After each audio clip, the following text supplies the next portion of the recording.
which is FDA approved now, but not widely available yet. I know the Admiral said by May, you expect to have millions available. How are we going to prioritize who's going to get the antibody tests, and what is that going to show you? Do you think that's going to be immunity? I mean, I have an answer, but I'd rather have the Admiral answer that. So let me clarify, and I know you probably understand this, is the antibody test does not tell you if you have the active virus in your nose. If you're positive for the antibody, it strongly implies, it means that you have had the virus before. And to the degree that we know of medical knowledge, you will probably, highly probably, be protected against getting the virus again in the future. So I want to make something clear. There's no antibody test approved. Okay, approved is not a word we talk about.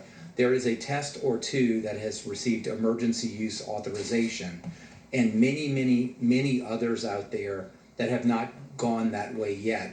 And I want to take this opportunity to caution.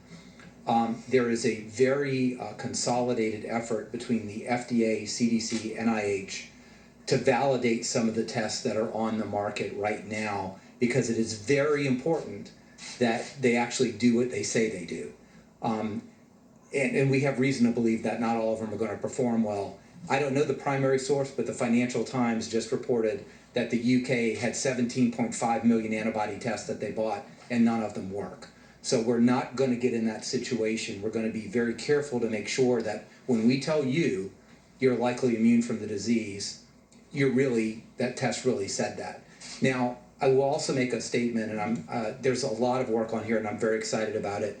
As opposed to the tests for a novel virus, the antibody type tests are very sophisticated technology, but they're old technology. This we expect to have many tens of millions of tests the first month that we are really sure that the test makes sense. So this allows for surveillance screening, and Dr. Birx is one of the world experts to understand, is 1%, 5%, 20% of Americans have been infected. But it also allows us to have very widespread, tens and tens of millions of people screened with a finger prick on the spot. By when? Just to be, by May you're saying this will happen? Or science doesn't run on rails, right? So we need to make sure that the FDA, the NIH, which they're actively doing right now, assure that the tests that they're testing really do perform the way they should.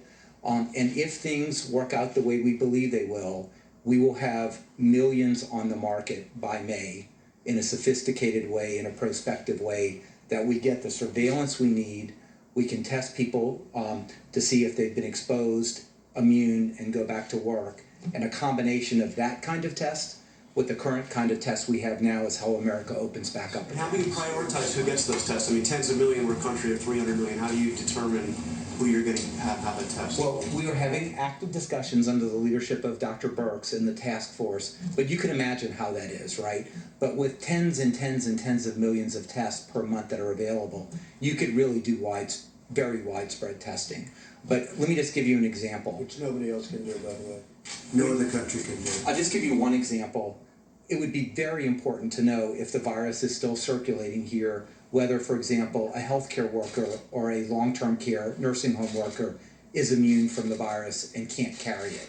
Very, very important to protect our elderly in that situation, but also, if you haven't been exposed, to make sure that you really take precautions and maybe take care of the people who don't have the virus and you don't have the virus. So it's complex, but it's not complicated on how you go about looking this in different segments of society. And I don't want to take too much more time at the podium, but antibody tests are a different thing.